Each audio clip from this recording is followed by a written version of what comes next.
These are the aftermath of strikes delivered by American HIMARS rockets. We always hit with sniper-like precision. Yeah, even if you think you've got balls of steel, a 227mm HIMARS rocket will strike them dead on. At first glance, it might seem like this equipment could be repaired or maybe scavenged for parts. But take a closer look. See those 180,000 tiny tungsten carbide fragments? They sliced through metal like it was paper. Every part of this vehicle is riddled with holes. The chassis, engine, fuel tank, transmission, even the truck's leaf springs, all shredded by the M30A1's shrapnel. This isn't just damaged equipment, it's scrap metal. And as for the enemy personnel, HIMARS is generous to its friends, like Santa with a bag of precision presents. But for enemies, surviving a hit from these rockets would require divine intervention. Seriously, it's like being hit by a celestial shotgun blast. Who could walk away from that? I first saw a fireball, then, in an instant, the entire clearing was littered with bodies. I've never seen anything like it in my life. When this Russian soldier's comrades arrived at the strike zone, it was silent. Too silent. The kind of silence that only comes with death.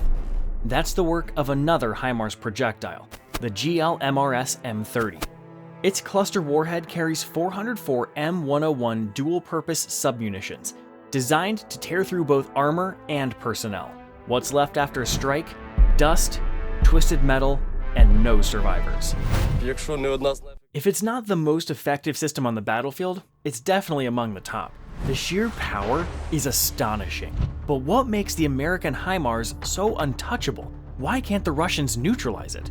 The first standout feature, HIMARS boasts an arsenal of over 10 different types of rockets. That's right, no other MLRS in the world comes close. Which specific munitions are being sent to Ukraine remains classified, hidden even from the Washington Post. But don't worry, we'll lift the curtain a little. You've already seen the destructive beauty of cluster munitions and tungsten-packed warheads, but the first HIMARS strikes in Ukraine during the summer of 2022 pointed to a different payload altogether. Nearly all Russian targets hit in the first weeks of HIMARS deployment were 25 to 50 miles behind enemy lines. Many Russian ammo depots and troops were annihilated. In just a few days, around 20 major depots were obliterated. Most went up in flames, with their entire stockpile of shells and rockets detonating in spectacular fashion. These strikes were courtesy of the GMLRS with a high explosive warhead, tailor-made for such missions. But how did the Russians let this happen? It boils down to logistics. Russia relies almost exclusively on railways to supply ammunition to the front. The munitions are then stored in depots conveniently located near railway stations. Here's the catch. These depots have fixed and easily identifiable coordinates, and HIMARS rockets, guided by a 24-channel GPS receiver using ultra-secure communication links, don't miss fixed targets. Intel on depot locations is straightforward. Reconnaissance can track the trucks loading up munitions to supply frontline units, and then all you need to do is input the target's coordinates into the computer, press a few buttons, and launch the missile. Now imagine this. Loading these Russian depots takes hours, because, get this, Russian soldiers load ammo by hand. While they're sweating it out, satellites from every nation with eyes in orbit have all the time in the world to capture the scene. There's no way to hide this slow-motion disaster, and so the depots go sky high. Sure, credit also goes to American satellites for pinpointing the targets, but HIMARS was the ace in Ukraine's hand during its first counteroffensive in eastern Ukraine. With the depots destroyed, Russians can't blanket our infantry and artillery with fire anymore. HIMARS fits perfectly into the maneuver warfare doctrine embraced by Ukraine's military. These systems can strike anytime, anywhere. We can execute missions on any terrain, in the field or on the road. It makes no difference. But here's the real kicker. The actual circular error probable for GMLRS turned out to be 2 to 3 feet, far better than the 23 feet guaranteed by Lockheed Martin. In other words, HIMARS rockets are even more precise than expected. That's a game-changing advantage. And hey, if you think that's impressive, hit that like button. This bold plan was born in Kyiv to liberate Kherson in southern Ukraine. The operation became the crowning debut of American HIMARS, and now you'll understand why it would have been impossible without these systems. Kherson was the only city on the right bank of the Dnipro River that the Russian army occupied in 2022. The Russians had dug in, building strong defensive positions and fortifications. Attacking these with infantry and tanks was near impossible. Why? The open terrain surrounding Kherson stretched for miles, offering no cover. Advancing across it was practically a suicide mission. To make matters worse, the Russian grouping in the area consisted of over 20,000 troops. For Ukraine to counter this force, they would have needed 3 to 5 times as many soldiers. Reserves they simply didn't have. But there was a critical weakness. All supplies for the Russian forces in Kherson had to cross a few key bridges, and this is where HIMARS stepped in, taking those bridges under relentless fire control. Hitting a bridge with an MLRS from 40 to 50 miles away is like shooting a thread with a crossbow. But thanks to the unexpected precision of GMLRS rounds, it was possible. The computer shows us when we're in position to hit the target. The commander gives the order, and we launch. However, it wasn't just the munitions doing the magic. Got a job, we're rolling out. HIMARS crews near Kherson worked non-stop for 37 hours straight. Ukrainian officer Koval told the Wall Street Journal about their grueling but crucial efforts. Putin's generals faced an impossible challenge, destroying the HIMARS launchers. The problem? They were like bees, constantly on the move. The mobility of this machine is fantastic. It can go anywhere, and on the road, it reaches very high speeds. That's why we were able to change locations so quickly. By mid-October 2022, movement across Kherson's bridges was almost completely halted. Ukraine used GMLRS M31 rockets with high-explosive warheads to achieve this. While these warheads couldn't completely destroy massive bridges, 200 pounds of explosives isn't enough to demolish such structures. The solution was simple. Instead of trying to obliterate the bridges, Ukrainians targeted the roadways, making craters faster than Russian engineers could patch them up. GMLRS rockets punched hole after hole in the pavement, day after day. And guess what? It worked. To avoid a complete disaster, the Russians were forced to retreat to the left bank of the Dnipro. Had they failed to do so, the war might have taken a dramatic turn, as most of the 20,000 Russian soldiers would have either been destroyed or captured. Putin lost face withdrawing his troops from Kherson, but in doing so, he saved his army. Meanwhile, Kyiv celebrated a victory that likely wouldn't have been possible without HIMARS. Ukrainians themselves acknowledge this. We used to fight with outdated Soviet-era weapons. Now we finally have modern, powerful systems that can lead us to victory. Working with HIMARS is an honor for every member of our battery. Such precise and advanced equipment brings us closer to victory. By now, every Ukrainian knows the name of this American rocket artillery system. But you're probably wondering, why didn't the Russians shoot down the GMLRS rockets? Here's the thing, the Russians tried to intercept them from day one of the HIMARS mission in Ukraine. Footage from the Kherson operation shows Russian air defense systems launching interceptors, but all attempts to take down GMLRS rockets failed. If a missile is launched, there's a 99 out of 100 chance it will hit the target.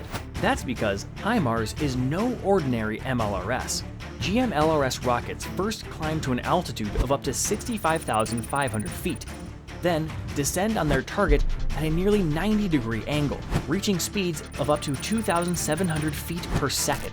Given the relatively short range of GMLRS, air defense operators simply don't have enough time to react. All they can do is watch it on their radar as it comes crashing down. For example, operators of the Russian Pantsir S-1 system only have a few seconds to respond and fire, but even then, the system can engage only a limited number of targets at once, 4 within a 45-degree range and 2 within 90 degrees. And let's not forget, a HIMARS container holds 6 GMLRS rockets.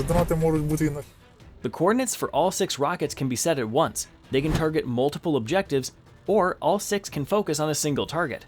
On radar screens, 2 or more rockets appear as a streak instead of a point. Operators never know whether they're facing 2 GMLRS rockets or all 6. But what if 2 HIMARS units launch simultaneously? a tactic frequently employed by Ukrainians. For the Russians to reliably shoot down HIMARS rockets, they would need an incredibly dense air defense network. Achieving this is nearly impossible because such concentrated systems would themselves become juicy targets. Even when such duels do happen, they resemble a miniature war. Take, for instance, the Ukrainian attack on Kursk, a city shielded by dozens of air defense systems. The Ukrainian forces deployed a buffet of weaponry: Storm Shadow missiles, mauled decoys, harm anti-radiation missiles, GBU bombs, and HIMARS systems.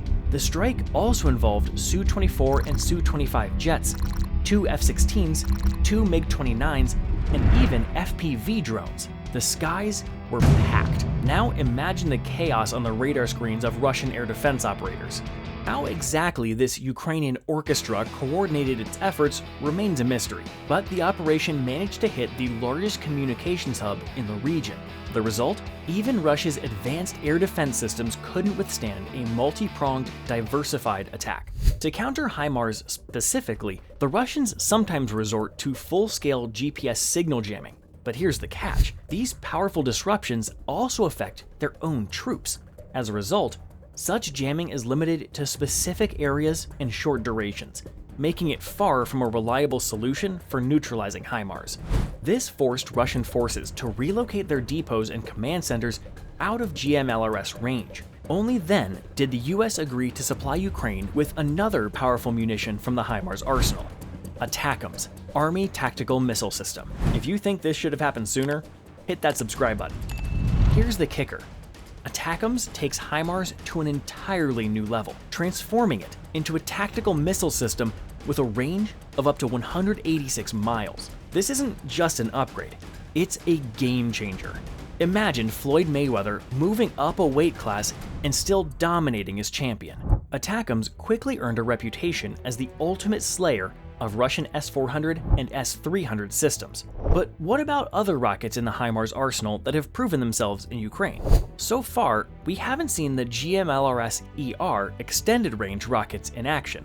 These upgraded versions of the GMLRS can strike targets up to 93 miles away, nearly doubling the original range. We also haven't witnessed the new PRSM, Precision Strike Missile, which boasts an impressive range of 310 miles. These are expected to gradually replace M142 ATACMS tactical ballistic missiles. Fingers crossed for their debut. Clearly, the full potential of the HIMARS system in Ukraine has yet to be unleashed. This is why the Russians are desperate to destroy the launchers themselves to take them out of the game for good. But that's easier said than done. First, Ukrainian crews are exceptionally well trained. Our partners took our training very seriously. Second, HIMARS systems primarily operate at night, swiftly changing positions after firing. Reloading the system takes just 5 to 10 minutes. With our speed, the chances of catching us are next to zero. Third, HIMARS is well protected.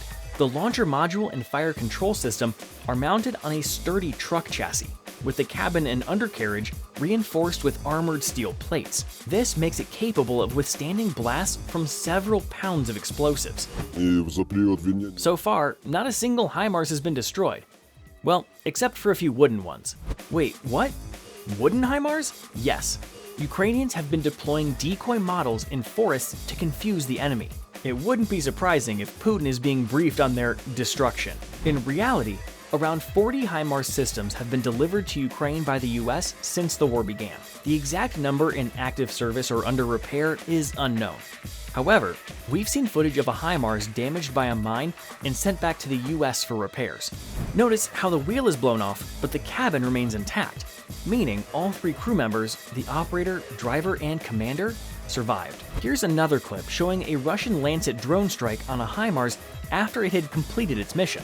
As we can see, the drone's 6.5 pounds of explosives weren't enough to destroy the system. This launcher is likely headed to the US for some treatment as well.